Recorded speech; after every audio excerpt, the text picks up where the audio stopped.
Good morning, students. Let us start our chapter 4 in civics book Understanding Laws. जैसा कि नाम से ही पता चल रहा है कि हमें इस चैप्टर में लॉज के बारे में स्टडी करना है. So, here we start. You may be familiar with some laws such as those that specify the age of marriage. कि आपको ये सब लॉज तो पहले से ही पता हैं कि मैरिज की एज क्या है and the age at which a person can vote, कि वो एज कौन सी होती है जब हम वोट करने वोट करने का राइट हमें मिल जाता है. And perhaps even the laws dealing with buying and selling of property, कि किसी प्रॉपर्टी को खरीदने के लिए और बेचने के लिए कौन कौन से लॉ हैं, तो वो सभी आप उस चीज़ से आप फेमिलियर हैं. We now know that the parliament is in charge of making laws, कि आपको पता है कि कानून कौन बनाता है, लॉज कौन बनाता है.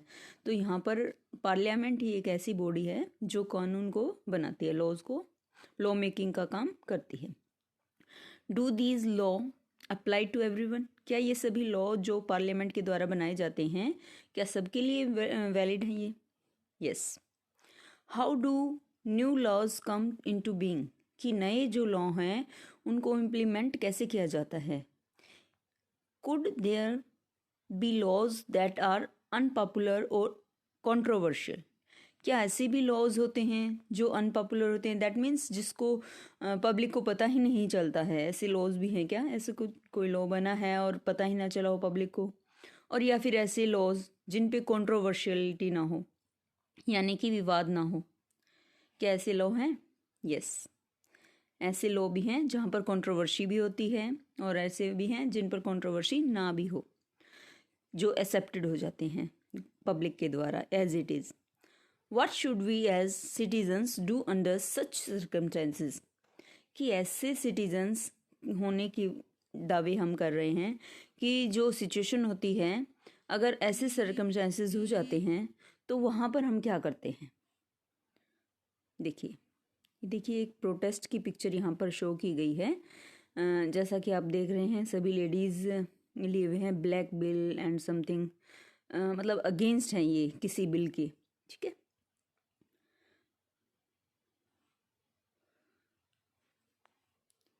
Do laws apply to all, क्या कानून सबके लिए एप्लीकेबल होता है.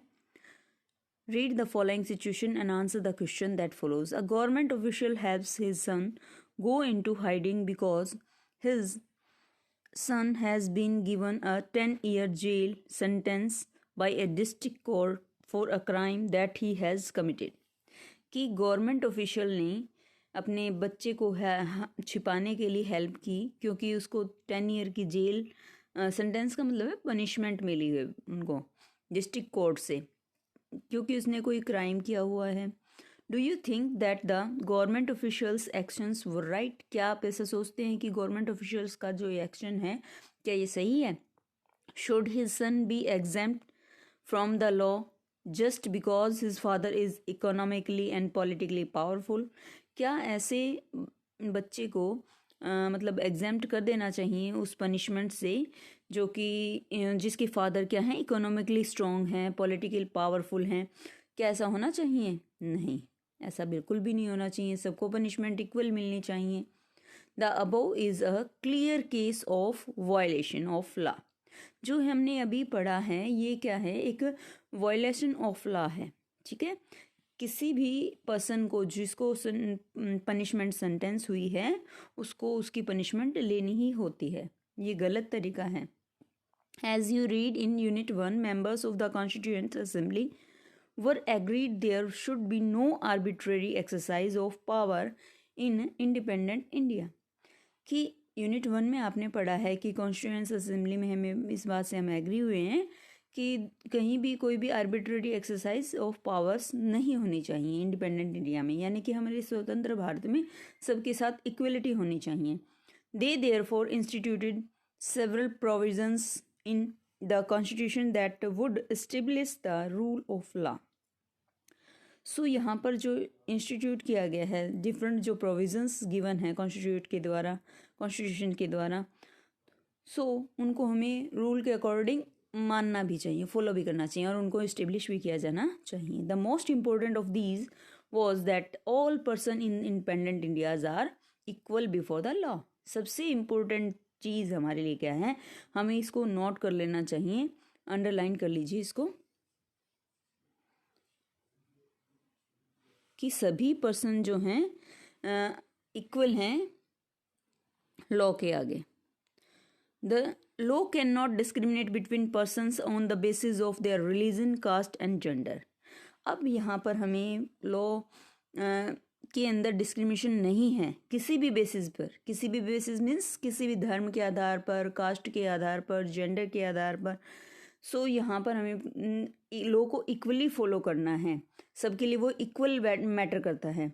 What the rule of law means is that all laws applicable to equally to all the citizens of the country and no one can be above the law. कि सभी citizens के लिए वो इक्वली वर्क करता है, कोई भी law से ऊपर नहीं है. neither a government official nor a wealthy person nor even the president of the country is above the law. हम यहाँ पर ये बताना चाहते हैं कि कोई भी गवर्नमेंट ऑफिशियल, कोई भी वेल्दी पर्सन, ना ही इस कंट्री का प्रेसिडेंट इस लॉ से ऊपर है. लॉ सबसे ऊपर होता है. Any crime or violation of law has a specific punishment as well as a process through which the guilt of the person has to be established. अब कोई भी क्राइम यदि होता है, कोई भी वायलेशन यदि होता है, सो लॉ उसको स्पेसिफिक पनिशमेंट प्रोवाइड करता है. जैसे कि हम कह सकते हैं कि कोई भी प्रोसेस यदि हो रहा है तो वहाँ पर गिल्टी पर्सन को उस चीज़ के लिए पनिशमेंट अवश्य ही मिलती है. But was it always like this? क्या हमेशा ऐसा होता है, पॉसिबल है? या हम कह सकते हैं कि हमारा जो वर्किंग इंस्टीट्यूशन है वो इसके ऊपर प्रॉपर वर्क कर रहा है. इन ancient India, there were innumerable of often overlapping local laws. कि हमारे यहाँ बहुत असंख्य, इननम्बरेबल दैट मीन्स जिनको हम काउंट नहीं कर सकते हैं. एंशियंट इंडिया में ऐसा होता था, ओवरलैपिंग लोकल लॉज होता था कि बहुत सारे लोग कानून तोड़ते थे. Different communities enjoy different degrees of autonomy in administrating these laws. कि जो डिफरेंट कम्युनिटीज़ थी पास्ट में, वो अपने अलग से कानून बनाती थी और उनको ही फॉलो करते थे. Among their own, in some cases the punishment that two persons received for the same crime varied depending on their caste background, with lower caste being more harshly penalized, and this slowly began to change as the system of law begin to further evolve during the colonial period. अब हम बात कर रहे हैं, देखिए कि कुछ ऐसे केसेस थे जो कम्युनिटीज़ ने अपने अपने रूल्स बनाए हुए थे, उसके अकॉर्डिंग यहाँ पर पनिशमेंट टू डिफरेंट पर्सनस को अलग अलग मिलती थी. वो डिपेंड करती थी उनके कास्ट बैकग्राउंड के पीछे और लोअर कास्ट. जैसे कि लोअर कास्ट को बहुत ज़्यादा हार्शली पेनलाइज किया जाता था, पनिशमेंट ज़्यादा हार्ड होती थी comparative to high caste. This slowly, अब धीरे धीरे ये चीज़ें चेंज हो गई हैं, सिस्टम में बहुत ज़्यादा बदलाव आया है. सो यहाँ पर कॉलोनियल पीरियड में इस चीज़ को थोड़ा सा मतलब डिफ्रेंशिएट किया गया है. It is often believe that it was the British colonials who introduce the rule of law in India. कि ये ब्रिटिश कॉलोनियल्स थे जिन्होंने हमें रूल लॉ के बारे में बताया इंडिया में.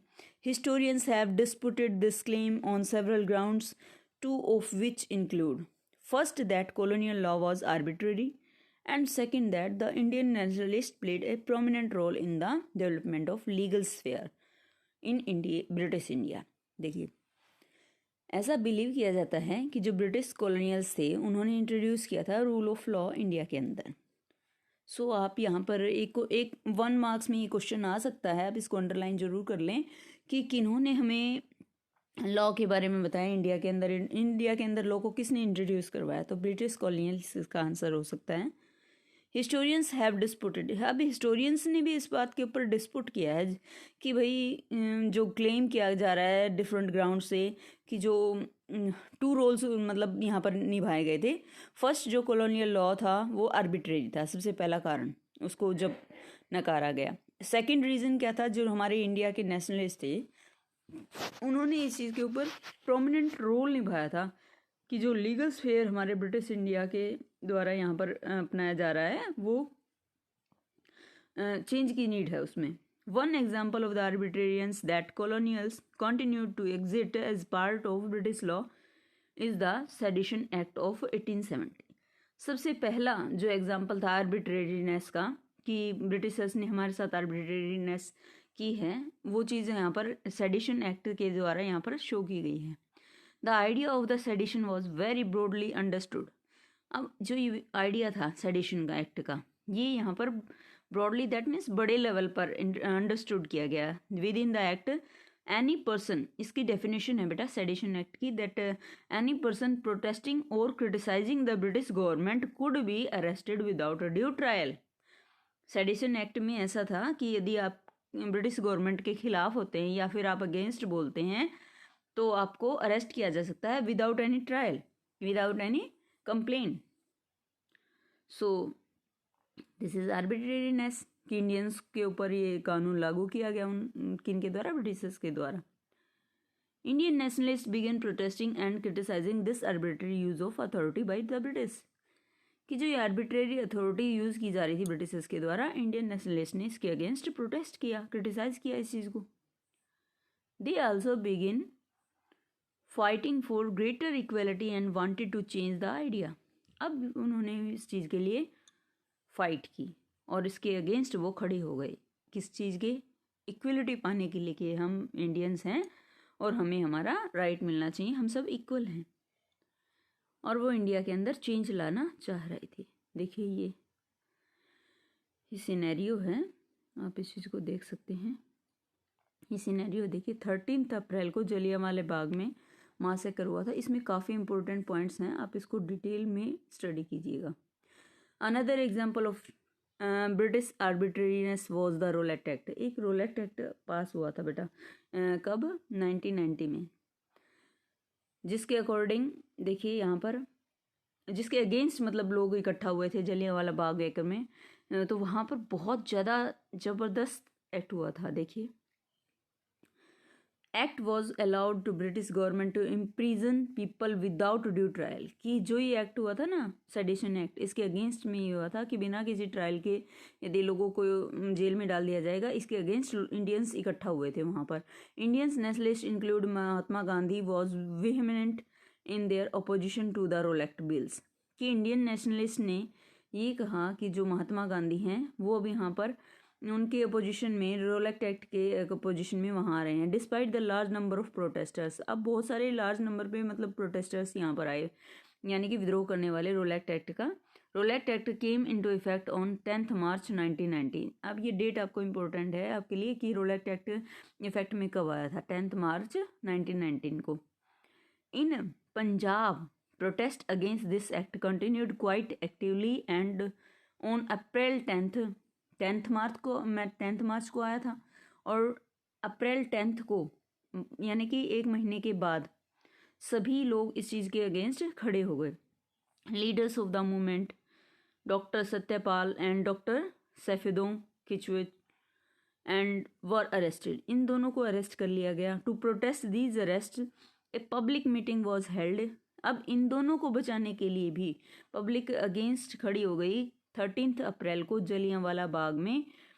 जनरल डायर, ये इन्होंने क्या किया, ये सभी जो भीड़ इकट्ठा हुई थी अगेंस्ट रोलेट एक्ट के, इन सब के ऊपर ओपन फायरिंग करवा दी. देखिए they close the only exit and without giving any warning general Dyer order the troops to fire.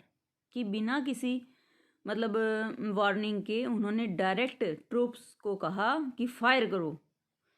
And several hundreds of people died in this gun fire and many more were bounded including women and children.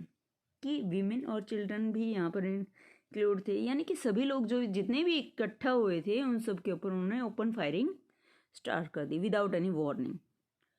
This painting shows troops firing on the people during the Jallianwala Bagh massacre.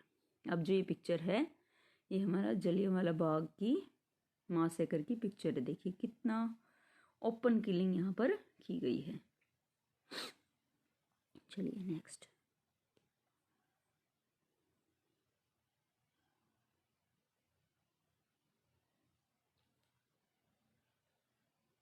यहाँ से हम connect करते हैं।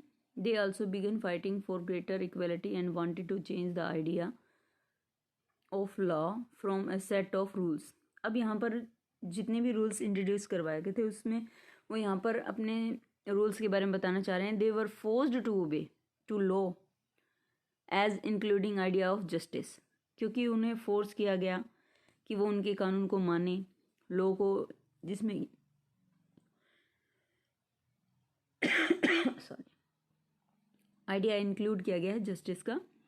Bye the end of the 19th century the Indians legal profession also began emerging and demanded respect in colonial courts.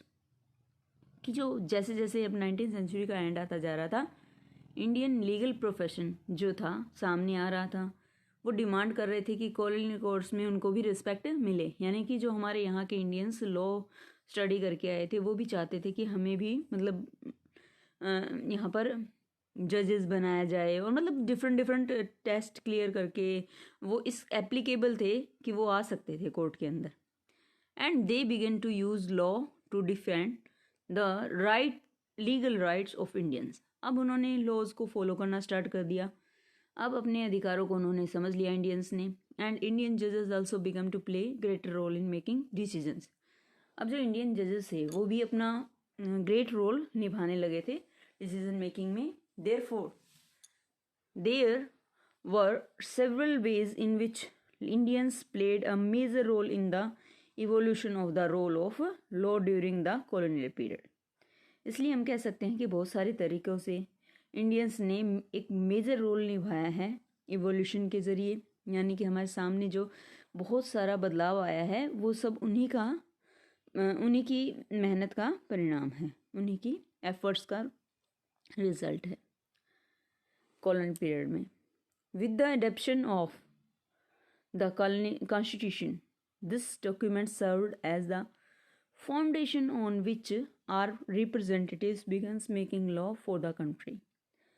अब constitution को adopt कर लिया गया था और इस कॉन्स्टिट्यूशन के अकॉर्डिंग ही जितनी भी हमारी फाउंडेशन कह सकते हैं हम शुरुआत हुई, हमारा जो इंडिया था यहाँ पर कंट्री के अंदर लॉ मेकिंग हुई। Every year our representatives pass several new laws as well as amend existing ones. कि हर साल हमारे जो रिप्रेजेंटेटिव्स हैं इंडिया के, उन्होंने नई लॉज बनाए और उसमें अमेंडमेंट भी की अगर ज़रूरत पड़ी तो। किसी पुराने रूल के अंदर अमेंडमेंट तब की जाती है जब आपका रूल मतलब सबके लिए एप्लीकेबल नहीं था या किसी न किसी कारण से उस चीज़ के अंदर दिक्कतें आ रही थी, तो उसके अंदर अमेंडमेंट भी हुई। In your class 6th book you read about the Hindu succession amendment act 2005। आपने हिंदू सक्सेशन अमेंडमेंट एक्ट 2005 के बारे में रीड किया होगा क्लास 6 में। According to this new law, इसके अकॉर्डिंग क्या था कि son, daughter and their mothers can get their equal share of family property, कि इक्वल शेयर उनको मिलता है। Similarly new laws have been enacted control pollution and provide employment. कि इस तरह से हम कह सकते हैं जो नई लॉ हैं इनेक्ट किए जा रहे हैं, कंट्रोल किए जा रहे हैं pollution and provide employment. How do people come to think and propose that a new law of is necessary. कि लोगों को कैसे लगा कि उन्हें नए लॉज की ज़रूरत है। You will read more about this in the next session.